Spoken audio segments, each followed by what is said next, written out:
How did your relationship with Elton John begin? We both knew each other because we were both discovered by this wonderful gentleman, Long John Baldry again. He discovered both of us.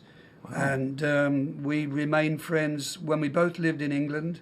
We lived, like half an hour, 20 minutes apart. And we used to see each other at Christmas, and we were good mates. We used to knock about with each other. You and the band you played with, and for that matter, you yourself, you had a reputation of being a heller. For example, I have a note here somewhere, a bill from a Holiday Inn, a large bill saying you wrecked their rooms all over the country. Well, we attempted to. This was during the days with the Faces, and we were treated rather badly by the Holiday Inns. So we took our revenge on, removing all the furniture from the room and put it in the elevator and sending it down. We did a little bit of damage, nothing I'm proud of, but it does make me smile. But the best story is they banned the Faces, right? We weren't very well known, but then we'd check in as Fleetwood Mac, and because they weren't particularly well known, so they didn't know we were still checking into Holiday Inns as Fleetwood Mac. But did you have a drink problem at one time? No, not really. If there's one element I could probably curb, I've never been really a drug person. I do adore my wines, and I drink 3 glasses a night, 7 nights of the week, and I think it's good for me. I can't have, I don't know about you, Dan, I can't have a great dinner, right, with a glass of water. I have to have my wine. Well, did you ever have a drug problem, a real drug problem? No, never been to rehab, never had a problem with it. I delved a little into it, but it used to get in the way of my playing football, because I played football sometimes Saturdays and Sundays in a competitive league, and then I would train during the week, so I never had time for that, What's the most humorous thing that's happened to you? You've had all these performances on every continent, with the possible exception of Antarctica. What's the funniest thing that happened to you? Oh man, that's one thing I do remember is when I was in the Faces. We always have to have women throwing themselves at us. They'd be at the Holiday Inns or whatever hotel we were checking into, and I went up to my room once. And I don't know if you're going to be able to broadcast this. I went up to my room once and thrown my cases on the chair and locked the door and went to the small room to do some business and took my trousers down, and then behind the shower curtain I heard a rustling and a giggling, and 2 girls had actually got into the shower room, into my room. So I went, who's in there? Pulled my trousers up and there was 2 girls. I have a quote here from Rolling Stone magazine, a review in 1980. This takes us back quite a ways, which I want to quote to you. It says, Rolling Stone, quote, "Rarely has a singer had as full and unique a talent as Rod Stewart. Rarely has anyone betrayed his talent so completely. Once the most compassionate presence in music, he has become a bilious self-parody and sells more records than ever." I suppose that's true. I know who wrote that. What was his name? He never liked me, this guy who wrote that. He's always been criticised me. I think he's passed on now. But that was, I think, 1979 when I recorded Do You Think I'm Sexy? Right, 1979 and 80. Yeah, 1979, 80. Yeah. When I recorded Do You Think I'm Sexy, which is probably the most popular song that I've ever recorded, they thought I had left rock and roll. I was a traitor to rock and roll because I recorded a disco song. Was I jumping on the bandwagon? Yes. And what's wrong with that? Was it a huge hit? Amazingly huge hit. And do people still like it? Of course they do. So f*** him. I take your point. And I don't blame you for 1 second.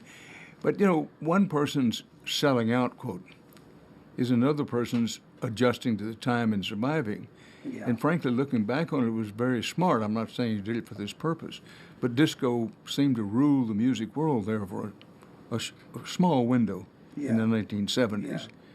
And so it had been pretty foolish not to adjust with the time. Yeah, of course. It's I I must admit that part of that song I did borrow from a big Brazilian hit, so I can't take all credit for it, but I'd just come back from Brazil, from the festival there, you know, and this song was on my mind.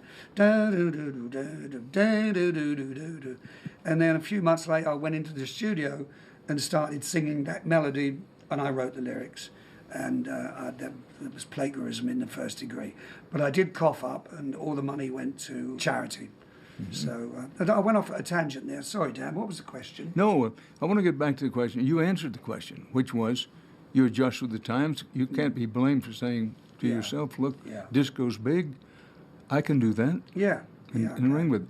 But you mentioned you were just back from Brazil at one point. Now, you played in Brazil in Rio before what some people think is the largest crowd ever to hear somebody in live rock and roll concert. Some of the estimates say 3.5 million people. Other estimates say 5 million people. I can't imagine performing before a crowd that large. One, did you realize the crowd was that large? Oh, yeah. Yeah. I think in the Guinness Book of Records it says 4.9. All right, I'll buy it. You've been to Brazil?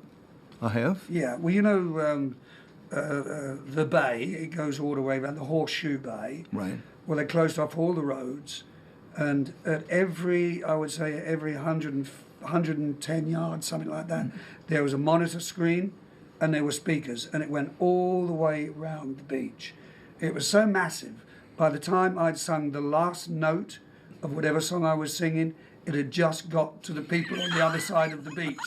It was extraordinary. It really was. It's one of those concerts, obviously, I'd never forget for the rest of my life. And that was what year? 93, 94, perhaps. Yeah. Let's talk about your look. How did the hair come about?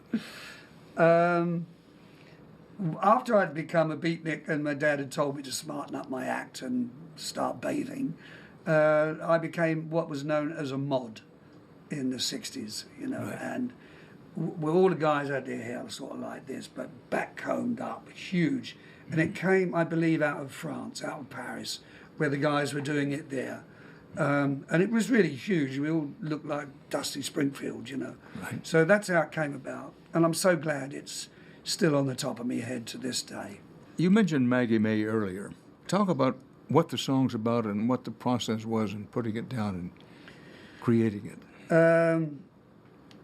It's a really interesting. I mean, Maggie May obviously turned my whole life around. It was about my first sexual encounter, which lasted about 3 seconds and left a stain.